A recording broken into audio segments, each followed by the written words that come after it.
But there's pros and cons, right? The pros are we get our guy. It looks like we're going to have Harbaugh for the entire season. This is the season that's loaded with talent.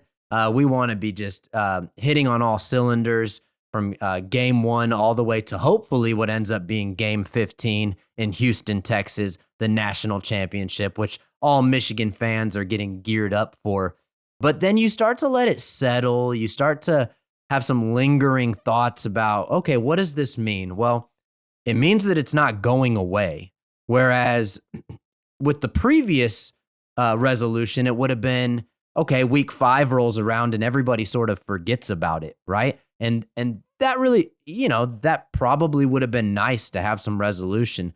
Now, all the way through the season, no matter how well or how poorly Michigan is playing, there's always going to be people in the media that have the ability to reference looming suspensions, looming infractions. And you got to wonder what that does to recruiting too.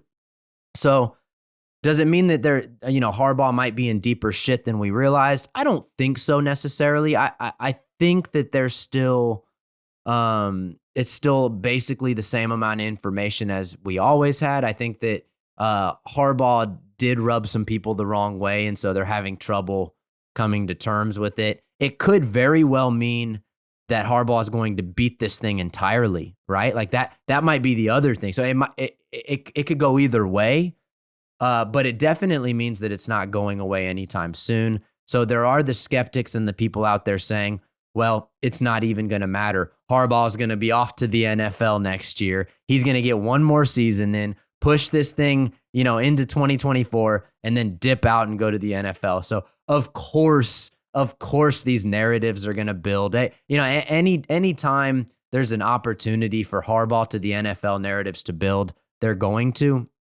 But let me leave it at this.